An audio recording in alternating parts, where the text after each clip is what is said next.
امریکی ماہرین نے دریافت کیا ہے کہ مراقبہ کرنے سے امیون سسٹم مضبوط ہوتا ہے، جو مختلف بیماریوں سے بچانے میں بہت مددگار ثابت ہوتا ہے۔ 106 رضاکاروں پر کی گئی تحقیق، جنہوں نے سمیہ ماہ مراقبہ کیا تھا۔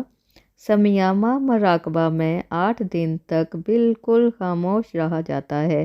روزانہ 10 گھنٹے مراقبہ کیا جاتا ہے۔ کسی بھی قسم کا گوشت بالکل نہیں کھایا جاتا، جبکہ مقررہ وقت پر سونے اور جاگنے کے معمول پر سختی سے عمل کیا جاتا ہے۔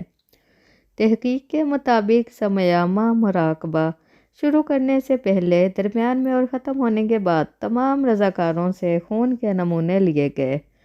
ان نمونوں کے تجزیے سے معلوم ہوا کہ مراقبے کے بعد ان رضاکاروں میں ایسے 220 جین زیادہ سرگرم ہو گئے جو براہ راست امیون سسٹم سے تعلق رکھتے ہیں۔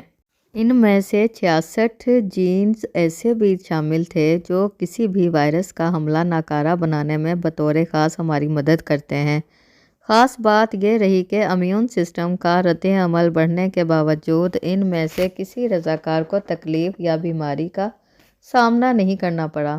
ان فوائد کے علاوہ رضاکاروں میں سانس لینے دوران آکسیجن جذب کرنے کا عمل بہتر ہوا۔ انفرادی سطح پر خلیوں کی صحت میں بہتری آئی، جبکہ بیماریوں کا باعث بننے والے فاسد مادوں کا اخراج بھی زیادہ ہونے لگا، جو اچھی صحت کی علامت ہے۔ یہ تحقیق مختلف امریکی اداروں میں مشترکہ طور پر کی گئی، جو کہ proceedings of the national academy of sciences کے تازہ ترین شمارے میں آن لائن شائع ہو چکی ہے، جس کے مطابق امریکی ماہرین نے دریافت کیا ہے کہ مراقبہ کرنے سے ہمارا امیون سسٹم مضبوط ہوتا ہے، جو ہمیں مختلف بیماریوں سے بچانے میں بہت مدد دیتا ہے۔